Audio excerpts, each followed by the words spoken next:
Welcome to Fox Soul's Black Report, your daily source for Black news, views, and opinions. Happy Friday. Today is September 23rd, and I'm Mimi Brown. And I'm Romeo. I'm Demi Lobo, and on today's report, we begin our show with updates on Ginni Thomas and her meeting with the January 6th committee. Finally, getting down to the bottom of what was Ginni's role in the riots. Meanwhile, more delays for the man convicted of killing Los Angeles rapper Nipsey Hussle. And we're going to have that story for you, soulmates. Then, a bus driver was caught on camera pushing two black children, many calling this a racially motivated incident. And the public doesn't think the consequences for that driver were harsh enough. Plus, the head coach of the Boston Celtics is suspended for inappropriate behavior. And it's Friday, so we have to look at this week's topics with a little bit of side eye. We're definitely going to have a good time with that.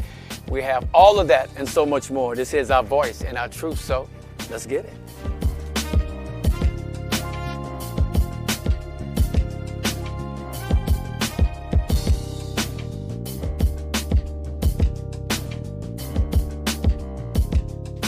Good afternoon, and thanks for joining us today. We start with news on the House committee investigating the January 6th riots. The committee has come to an agreement with Ginni Thompson to testify about her actions after the 2020 general election. Thomas, who is married to Supreme Court Justice Clarence Thomas, has been in negotiations for months with the panel about testifying. A spokesperson for the conservative activists says Thomas is eager to answer questions from the committee investigating the insurrection.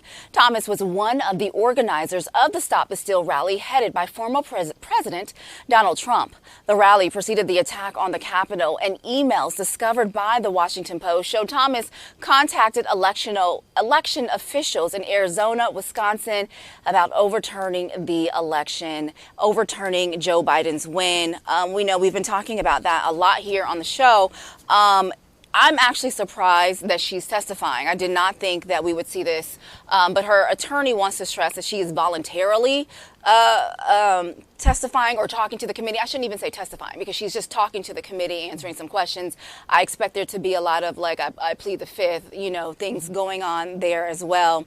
And so we shall see. The committee is holding perhaps their final hearing September 28th at 1 o'clock. And so they said that there's a lot of things that they haven't said.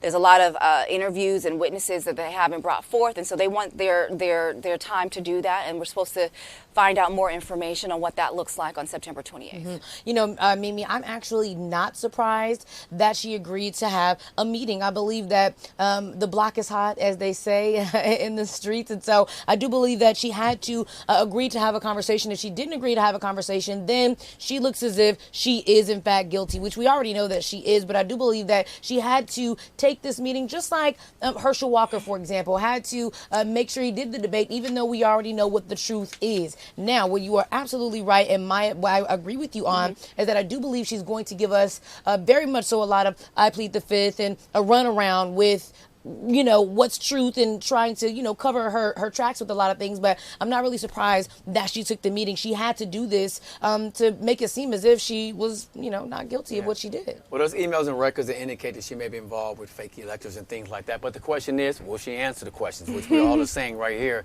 So I don't think she will, which could end up being a waste of time. But I'm hoping she's bold and get up there and really open her mouth and say something, because we would love to know the truth.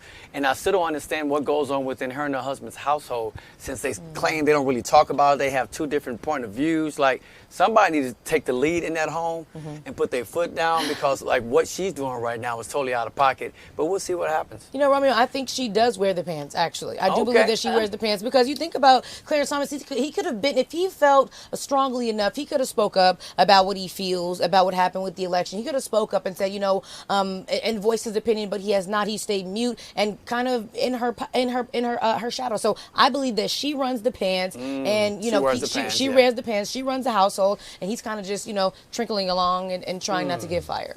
He's trying to get his check. I don't know. We'll see. No, Mimi?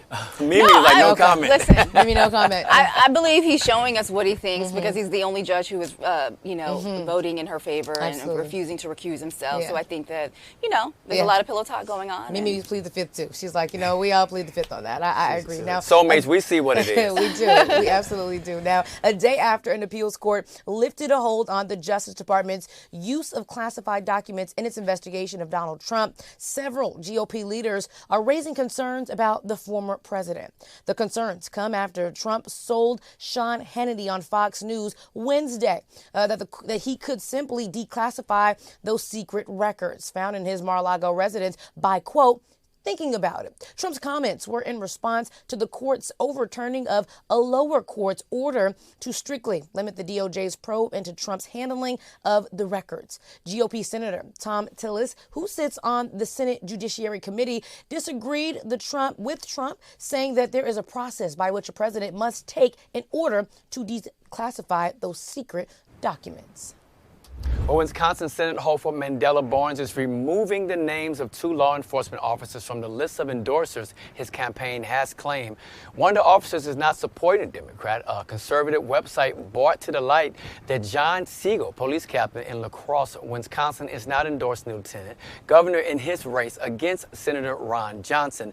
The other officer, Racine County Sheriff Malik Fraser, says although he supports Barnes, he is not allowed to officially endorse any political candidates. Real Clear Politics says an average of polls has Ron Johnson with a 0.5 percentage point lead over Barnes.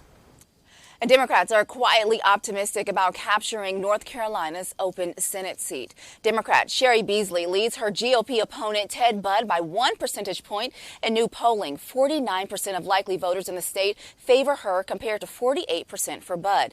Beasley served as Chief Justice on North Carolina Supreme Court until 2020. She hopes to replace retiring Republican Senator Richard Burr. And a group of Black Colorado students are suing their state, saying the school district is trying to steal the name of their podcast.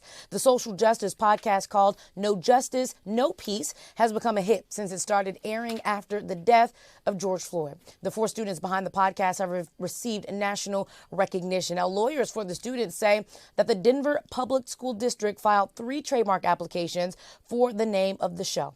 A spokesperson for the school district would not comment on the lawsuit. Having had experience with filing trademarks before, and it is a rigorous process to try to obtain a trademark for something that you believe is yours. And so if this podcast was the first person, and they can prove that they were the very first person to put this out with this name and have done work with this already, it should be an easy day in court for them to be able to make sure that they're the ones that own this. Because why would you try to overstep someone that already has an idea? There are so many ideas in the world. I have had so many different businesses, and I know what this is like, having a really killer idea, but it's just like, let them have the podcast. There's too many other ideas in the world. They're using the fact that they're a school district and have money to be able to overstep here because they're probably a smaller podcast, but it's just not fair. Yeah, I mean, I looked it up. The podcast has gotten pretty big over the last couple of years, and I think the argument for the school is going to be they're shooting it on the school. They're using our equipment. Yeah. It is something that was birthed on our campus. They're going to have a lot of arguments, and that's how they're going to take this to court. I just think it's very important, soulmates, if you have a really good idea, even if you don't think it's going to go anywhere, trademark it first. Put it out there first, right? We have to think business-minded because, these are how the little people get ran over. Absolutely. So quick to jump in that pool, put the sunblock on first. That's my little theory of it, because you want to protect yourself from Jump Street. This reminds me of back in the day where people used to mail music to themselves directly before they would even get it, certified or get it, get certificate saying that you wrote it first. So people would do that back in the day, and it showed proof that if you mailed it to yourself and you had it, that it was your idea. Wow. Obviously things are different now, but it's so unfortunate. But they are going to use that angle, the fact that everything was done on that campus. Yeah. Definitely. We'll see how it turns out. All right, sentencing for the man convicted of killing rapper Nipsey Hussle is being delayed. Eric Holder was supposed to be sentenced yesterday. It has been rescheduled for November 3rd. Holder was found guilty of first-degree murder earlier this year. He was charged with 2 counts of attempted first-degree murder because 2 bystanders were hit by gunfire. But the jury found him guilty of 2 counts of attempted voluntary manslaughter instead. A black family in Texas is afraid the state will take their land and expand it to a highway. They say it's not the first time the land has been stolen from their family by the state of Texas. The Alexander family doesn't want the expansion of US 183 to take up 400 feet of their property. They say construction will destroy homes and demolish century-old graves. In 1847, Daniel Alexander received 73 acres of land after he was freed from slavery. In 1968, the state used eminent domain to take take a portion of that land and to construct Route 183, which runs near the Austin International Airport. The family says they will fight to save their land. And King Charles III is coming under fire for a video that shows him snubbing a black man who tried to greet him. This is video of the incident after the funeral of his mother, Queen Elizabeth II. Charles walks down a line of well-wishers and appears to pass up a black man who wanted to shake his hand. Black Twitter was on fire this week after the video appeared, and people condemned the king for his actions. And I simply do not know why. This is not new characteristics that we've seen from this family. You know, Romeo, we were even asking, why has the world, not to say mourning the life of Queen Elizabeth, of course, but black people being so up in arms about this family when they have a history of racism. And so, you know, many people were like, why was he even there? Why were you even there? What were you there for? I'm not shocked at all that he walked past this black man and disrespected him in this way. Yeah. We're watching it right now. I mean, listen, you're right. I don't know what to expect. I don't even know if this makes it to his attention, right? Does anyone bring this to his attention that this is going viral? I don't even know. And if they do, does he care? I don't know. Probably not. Probably not. And, you know, I'm sure there's other hands he may not have shaken. So they're probably saying, look, he wasn't the only hand that we didn't shake, so what's the big deal? Well, you know, you got people out there that watches every move on people, especially when they're under on the microscope such as that family. So when you see that, you're going to bring it to attention, and that's why we're here doing just that. I think that it looks bad. You're right, Romeo, that he probably did not shake other hands, but it just looks bad in this video that he goes white person, white person, white person, skips black person, and then back to white person, white. It just looks It looks bad. like the security guard shook his hand, so I'm pretty much putting his hand back. Exactly. Saying, no. Yeah. Someone needs to do how Woody and the other characters on Disneyland, and someone needs to give them some of that same training on, like, do not skip the black person. You will go viral for this. Yeah, well, they're comparing it to the Sesame Place. Sesame Street, not Disneyland. Yep. Incident that happened. Yep. All right, an elderly white school bus driver is being charged with 2 counts of simple battery after cell phone video catches him pushing 2 black children.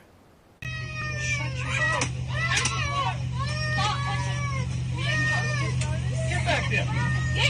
What a pain in the neck, you guys. Get out of here. Get back there. James O'Neal was arrested last Friday. The video shows O'Neal telling a boy and his sister to go to the back of the bus. When the kids refuse, he shoves them. The children's mother, Niquania Carter, says her 6 and 10-year-old children have been traumatized. Carter says the simple assault charges a slap on the wrist. She says the incident was racially motivated. Carter says her children have complained about the driver in the past. Morgan County Sheriff's officials say they could not determine whether the confrontation was racist in nature. It was very, very disrespectful. If you think about it, this is a job you're going to take. One, you're protecting kids, right? So you got to drive them to and from school. You have to have patience for that, right? You have to understand that you're going to have black kids, white kids, Latinos, all ethnics. But for him to behave like this shows that he no longer has patience. Maybe it's time for him to retire. And we don't know if this could have escalated to something else. So it was definitely dangerous. Didn't like what I saw. If I was a parent, I'd be at the bus stop waiting for my kids to come home. You know, honestly, Romeo, I just want to commend whoever took video of this, whoever was recording, because they got a great angle. Just looking at the disgust in her face when she was pushed, how embarrassed she was, how appalled she was, how taken back she was. My heart breaks for this family. And Romeo, you know, just mentioning patience, I don't even think that more patience would have helped the situation. This seems like this man is a racist. Patience is not going to go out the window when racism is in the building. Racism was all up and through this. He wanted to demean this woman and this family and make them know that you are going to go to the back of the bus. I don't believe that he's impatient. I believe that he's just enraged and doesn't like black people and has been waiting for this moment all his entire life. Shouldn't be putting hands on any kids. Absolutely. First of all. First of all, you received a slap on the wrist, because anytime that you touch a child in that manner, it should not be a simple, what did he get? Simple assault? Simple anything in front of that should not be just simple, right? He should be arrested and charged, because these are innocent children who are getting on the bus. It couldn't have been me. That's all I know. Like, my son, if he would have pushed him, I'm with you, Romeo. We would have been waiting with our people on the bus at the bus stop, waiting for him. Do you understand? I couldn't imagine. I literally could not imagine being pushed in that way. And honestly, too, we don't know. I don't know what happened after this clip that we showed, but the fact that she didn't like retaliate right away, because you know we all have people in our family, right? We all have like that one cousin, right, that probably would have reacted completely different, and then we're into an altercation with this older white man, and then it turns into something totally different. So I just commend her for taking a step back, being appalled, but also not reacting right away. Because I have some family members, if it was them, it would have, my reflexes would have kicked in, and it would have not been turned out well. And give me a clue. We're not trying to threaten an older man, right? It's not about that. But if you have a kid, you understand. If you have a parent and you see that, you're going to feel what I feel, what Mimi is feeling. You're going to have a certain reaction no matter what. I don't want to say I'm not trying to threaten an older man, because if that was my child, Romeo, I'm threatening everybody, right? The school district, everybody is getting it. But the mom in this case, she moved her kids to a more diverse school district. Okay. And what they were saying is they were trying to push the girl to the back of the bus. And so this is why they think it's racially motivated, because the back of the bus is set up for high school students. Mm-hmm. So she wasn't even supposed to sit back there anyway. So the fact that he was trying to push her there was like, that's not even her area to sit in the first place. Mm-hmm. You know what I mean? So there was just a lot of reasoning why the parents were saying that this was racially motivated. Okay.